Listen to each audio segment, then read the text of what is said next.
how's it going?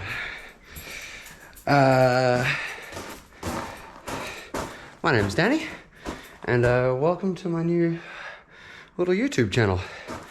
I have no idea how to kick this off. I do apologize if these first few videos are a little bit scratchy. I'm getting the hang of things.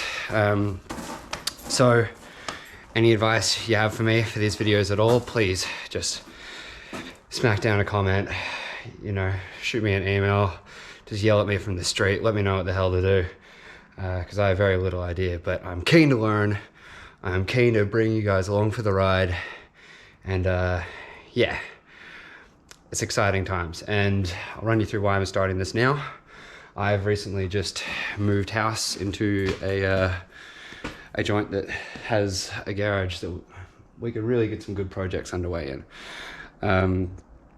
I've been working as a mechanic out of my old house for the last 5 years. I've been operating out of there and quickly filled it out.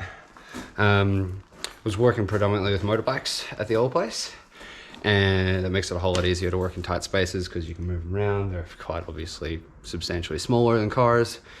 But now that I'm in a bigger workshop, it's time to take on some big projects that I've been really excited to get into for quite some time. One of which I'm about to introduce you to. So smart old me, the second I get a big garage that I can start working in, I buy something to fill it up immediately because I was really excited. So I'll introduce you to, this is my, it feels weird saying it, this is my 1965 Chevrolet SS Impala. I picked this up about a week ago. All the running gear, all the spares. Here we've got the original 327 cubic inch small block Chevy motor with a 4-speed transmission mounted to it. Wait, no, this will be in my right hand on this one because we are sticking left-hand drive. If you can't tell by my funny accent, I've got a weird one regardless, but I'm in Melbourne, Australia. This car has never run in this country. There's a lot of work to do between now and then, but I am pretty insanely pumped for it and quite incredibly excited for it. Why have I got the camera on me? This is the star of the show. So as you can see, I have not touched a tool to this car. The only tool I've put on anything to do with this car was taking off these intake manifold bolts to fit the harness to lift the engine up. I have not even dusted the thing. I wanted to bring you guys along for every single step that goes into this. I'm just going to give you all the angles. Jeez, it's big. Okay. Yeah, I'll get into more details about the car when I can walk around it a bit better. But first things first is to get it out of the way. Rolled it down the garage, sort of towing it behind the jackaroo up there. Just had a rope and sort of flat backed it back in here because it doesn't have brakes. Just got a brick behind the rear wheel at the moment, so it doesn't start rolling back. But what's going to happen now is I've got these dollies. Those, I'm going to smack those together, pop them under the rear wheels, and then I'm going to winch the rear wheel to this post, swing the rear over here, back the Impala in there, and that's where it's going to sit while we take apart the engine and see what kind of condition that is in. I'm really excited to open this thing up because I do believe, well, first person to open it up in this country at least, but who knows, maybe it hasn't been cracked open since 1965, and I feel like a Tomb Raider. This is Danny excitement. Bingo level. Bingo level? Yeah, sure, gonna roll with it. Real quickly, we'll run through the spares I got up here. So the bloke I bought this off was an absolute champion of a human. I couldn't speak more highly of the chap, of the family that I bought this off. So incredibly lovely, insanely helpful, and they have just about all the spare bits and bobs for this. Like here's, you know, the original heater core. Here's the fan for that system in there. The biggest pedal bracket that's ever been created. Here's a bit of the dash. There's a speedo readout.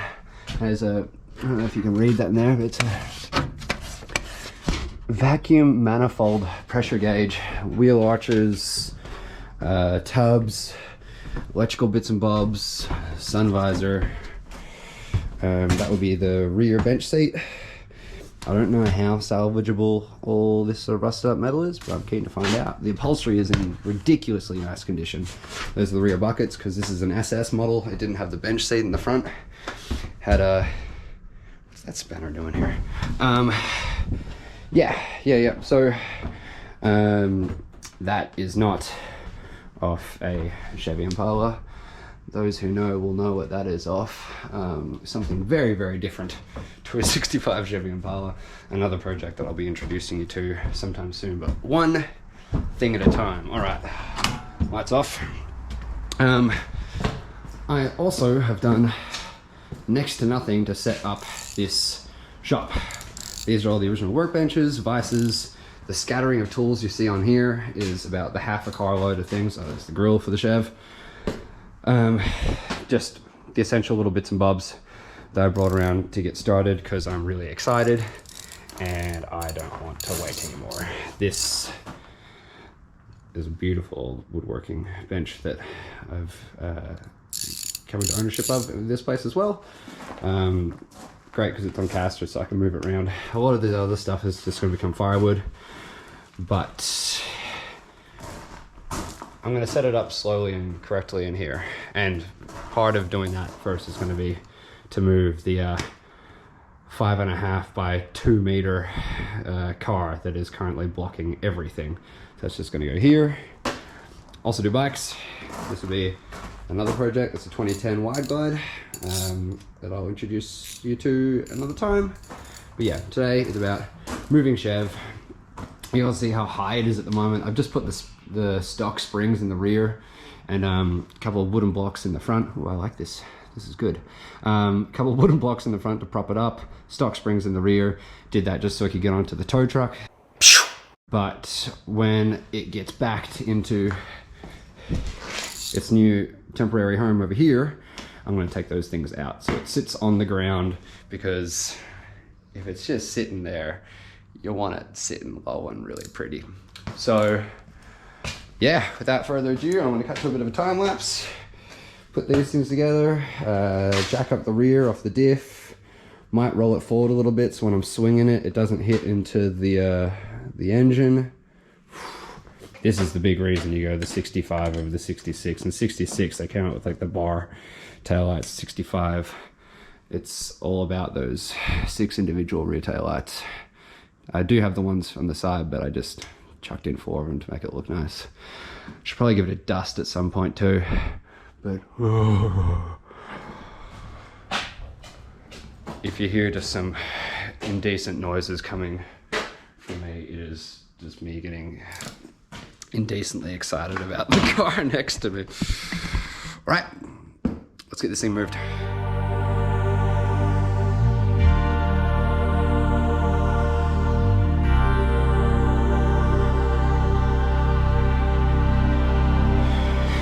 I figure while I'm putting these together, I tell you a bit about a plan for the car. So it was originally this sort of pinky purpley sort of color. I don't really know exactly what the original color name was. Bam! Evening orchid. But The leading color at the moment, as far as thinking about what it's going to be, is black. If you'd have asked me 5 years ago, it would have been definitely black. Everything I own has to be black. There's no other color for a car or motorbike than black. But these days I've opened up marginally, but still opened up a little bit. But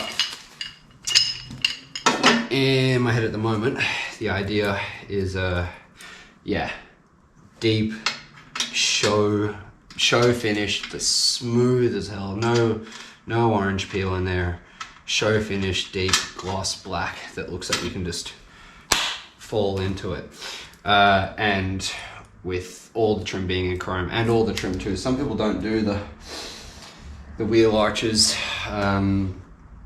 They leave those off and just have this bit painted.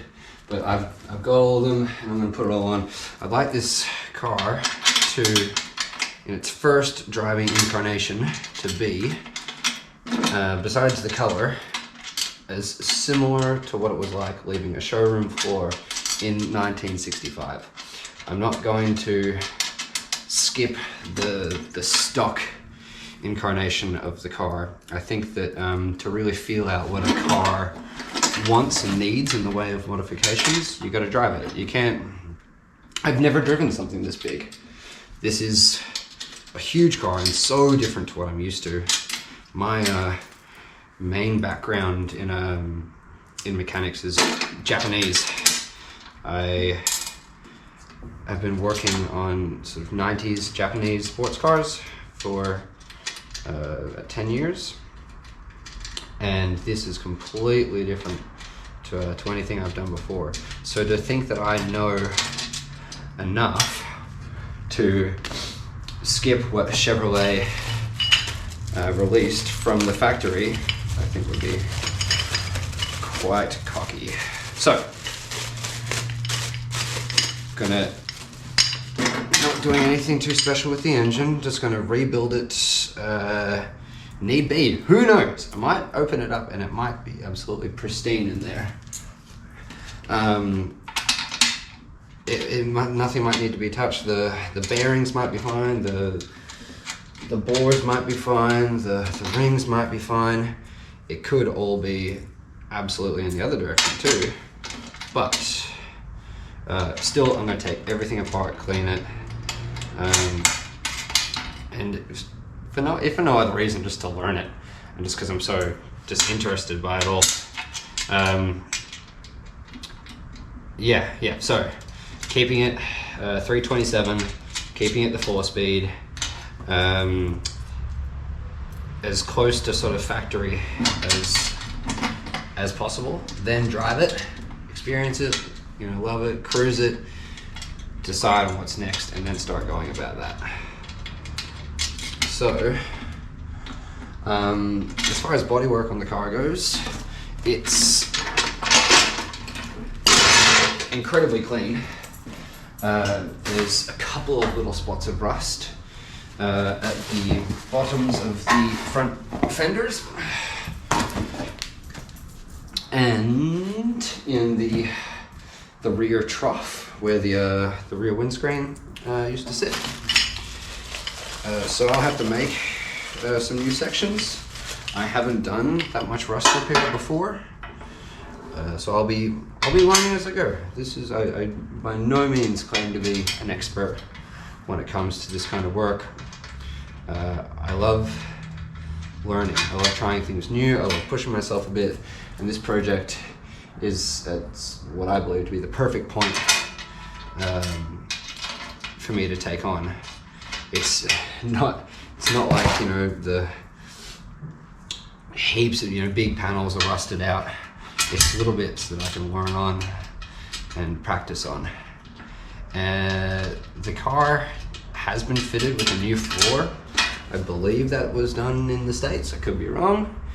Hell, if you know anything about this car, if you've seen it while it's been here or in the States, I might post some numbers on it later. And if you know any history on this, I would love to hear from you. Yeah, So those who don't know these cars very well, they're quite different to modern cars in that there's a big frame underneath the car. It's absolutely giant and nothing's bending it. And then the body of the car sits on top of that, and you can actually take the body of the car off the frame. So you can have the engine, transmission, wheels, brakes, all that on just a rolling frame and lift the body up in the air to do the work on it. So I'm probably going to be separating those two at some point. I might make a bit of a X-frame around the car over here with a winch system to lift up the body. You don't need to lift it up far to roll the chassis out. So then I can take the chassis out for painting it and go over all that. It also means that I can potentially put the body onto a rotisserie, which is just like the ones you see at the kebab shop, except some of them are horizontal too. And you rotate the whole body of the car, so I can get underneath it. I can see all the little bits from different angles. Weld, paint. I would like to have as little Bondo on the car as possible, if not none. I want to push myself, it's one thing to smack down some goop, wait for it to harden up and then sand it off. And lots of people do that, but I would like this car to be what you see is what you get. I would love all the repairs to be metal. I'd love to learn to work the metal to be as straight as possible. And with a car that's so long and has this beautiful line down the side of it, I should probably tilt you a little bit so you can see what I'm getting at over here. Yeah, we'll see if that works. With this long line down the side, it needs to be dead straight, and especially when it's going to be gloss black as well. Gloss black is a stunning color for cars, but by golly does it show up imperfections. Probably going to be fitted on airbags. Just have 3 heights to it. One for, the middle height for cruising around. A pumped up height.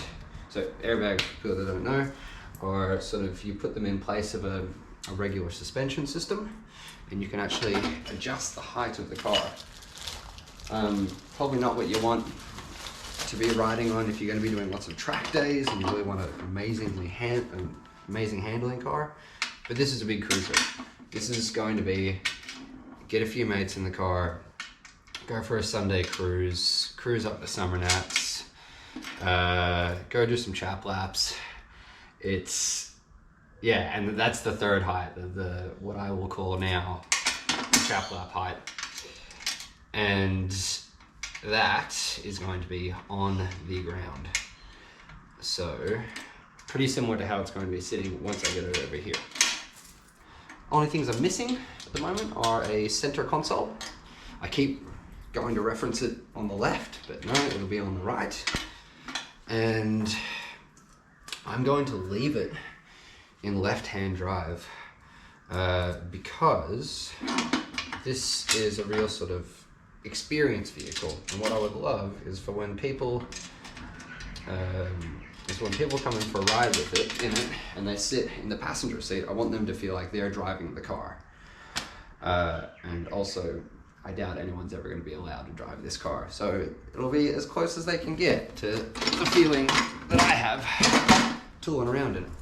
Alright, the million screws for the dollies are almost done. I'll get these tightened up with the impact, and then push the car forward a little bit, jack it up off the diff, chuck the dollies underneath, swing it around, back it in. Hey, got my fire starter.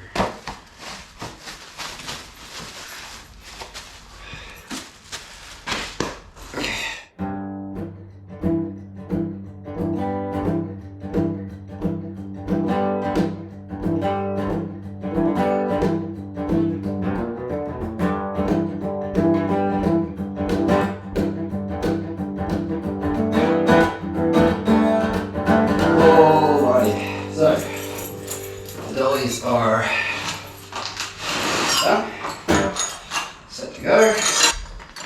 Chuck this stuff body, spotlight, down the corner. There are so many just little higgledy-pickledy lights in this garage. I really like it though.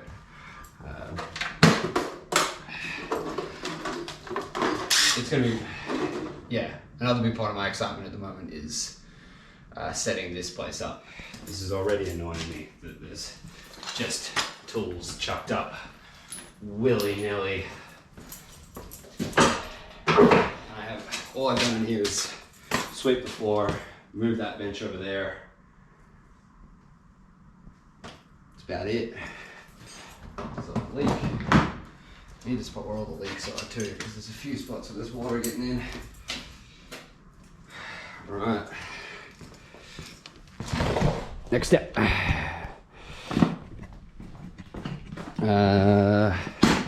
going on the ground with me for this one. Right. That thing, I think you can see it. Right there. There's a thing called a diff, or differential. Power comes this way from the motor, hits that guy, and it sends the power to that wheel and to that wheel. It is the point where we're going to be jacking the car up off. First I'm just going to roll it forward a little bit, because I feel like if we swing the car this way now, it's going to hit engine, which we don't want. So time for a bit of a heave ho. It should roll pretty easy. It's not that heavy. It doesn't have the usual bits and bobs in it. Is it going to hit anything? We good.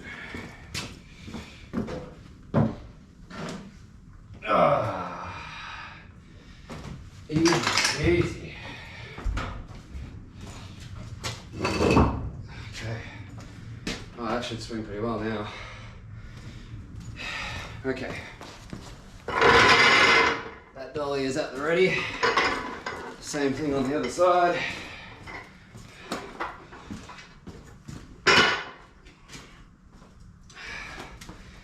Bring my jack over. And up we go. It's so bouncy at the moment. There's no shocks in it.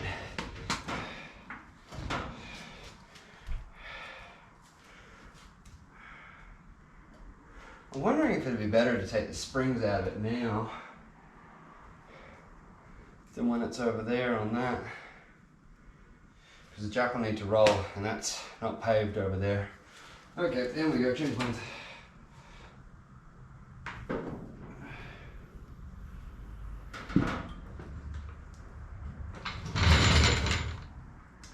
The rail's really just big and flat. And the issue with that is that I want to get some grip on it while I lift it way up in the air. So nothing moves around. Now you can see spring. So that spring there is what we're going to be endeavoring to take out. Springs are scary. They hold so much energy in them. You can see what I mean now by the rigidity of this. I'm jacking up off here, and that front wheel's coming up. And I haven't heard creaks, I haven't heard anything. It's just pretty much on the jack there and that front wheel right now. So I'm just gonna keep going up until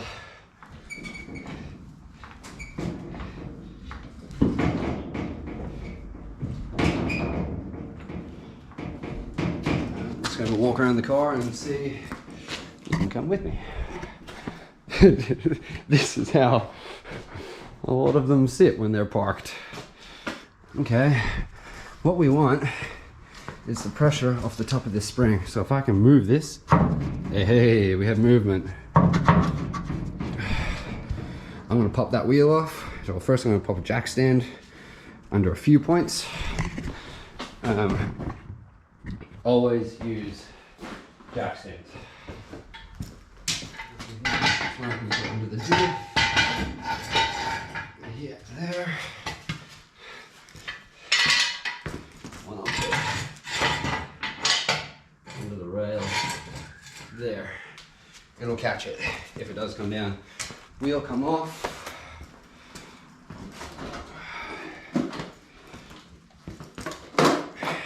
That will give me better access to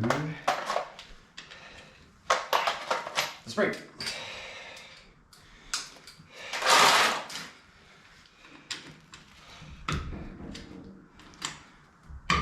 This is the handy thing about only having 2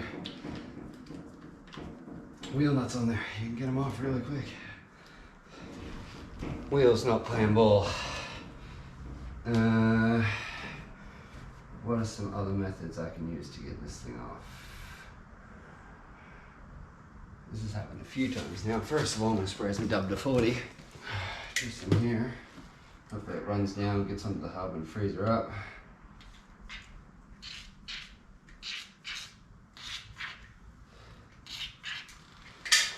I can already tell a lot of parts on this car are going to get WD-40'd.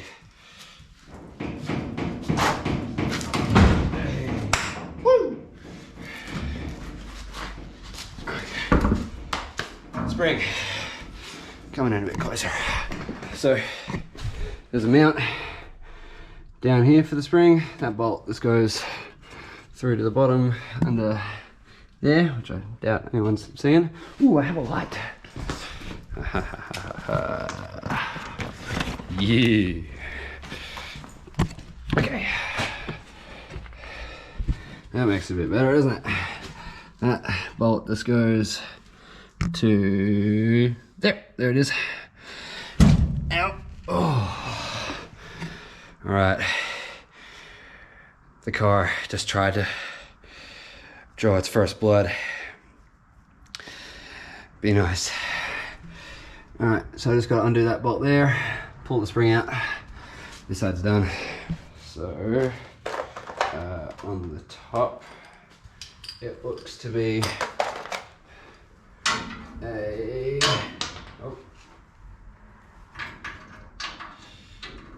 okay, 9/16.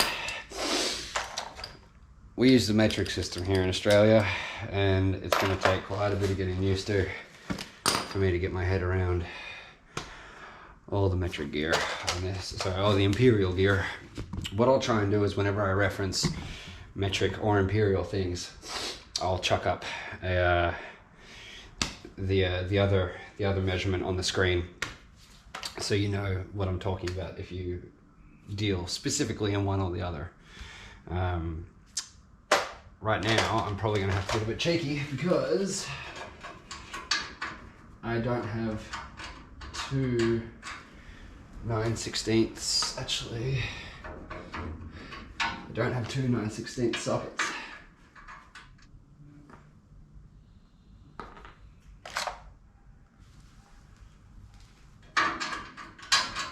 Imperial system's weird. Let's try 14 mil. No, 15 mil. Look, it's not a great fit, but it'll do. Let's get the impact. So I'll get under there with this, and I'll get on top of it with the, what was it, 9/16, and this. Hope you can hear me all right in this video. Again, as I was saying, it's my first time, so I'll get better. But if you have any recommendations, hit me up.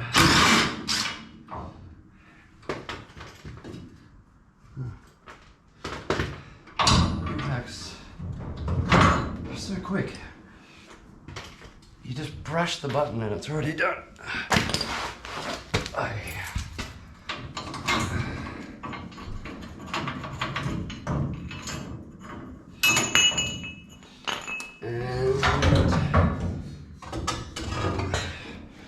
Spring is out.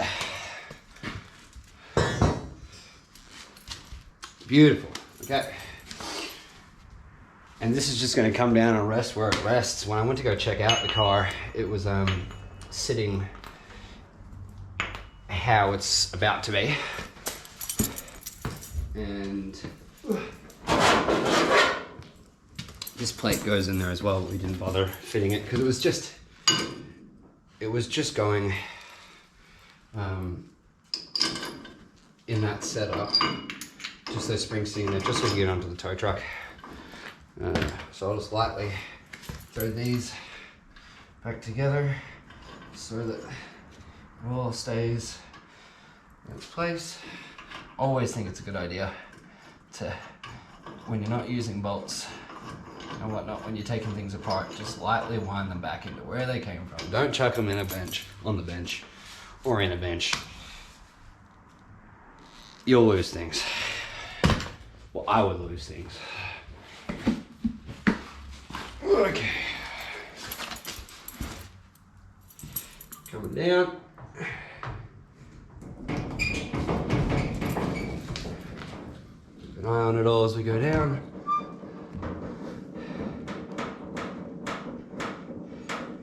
Keep going. That's a bit better.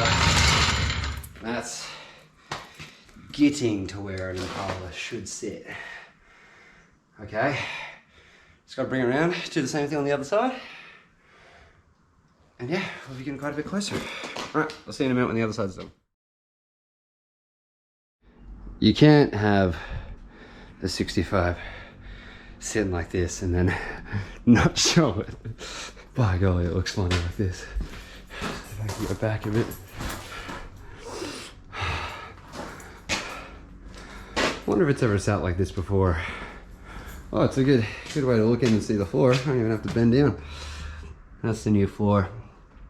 It's in there. There's a couple of little seams on the side that will need some filling in, but the rear bench, I'll go through all that when it actually starts happening, because for the moment I'm just hypothesizing.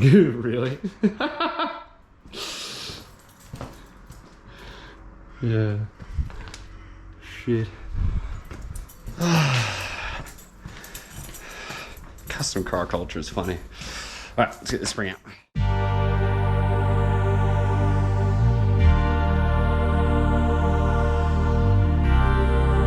Right. Actually going to come down and sit about the height that it will eventually. Jack stands are out, the springs are out.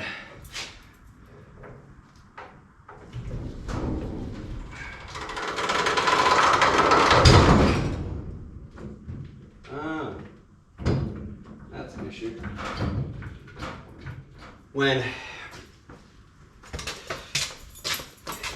So my jack doesn't fit under there when I lower it down all the way. So I'm going to chuck a jack stand under the side rail, then come around and then jack up off the diff. Because I got to jack up off the diff anyway to get the dollies out. So, not a big hurdle.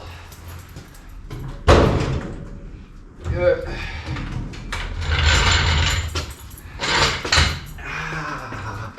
Whoa, just smashed my finger. Get over it, get back to it.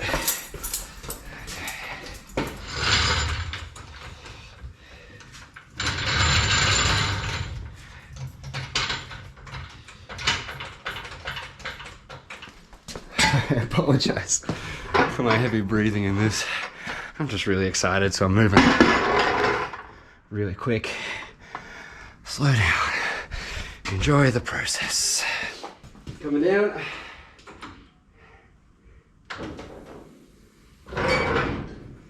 Right. On the dollies. Now it's going to be interesting trying to pull the ass end over that way. Time-lapse time so you can't hear the swearing.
is in position.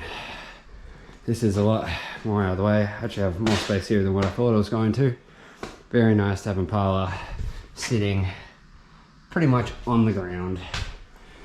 And all right, you got any questions about the car or questions about the shop? Please shoot it through. As I said, my aim is to take you along for the ride with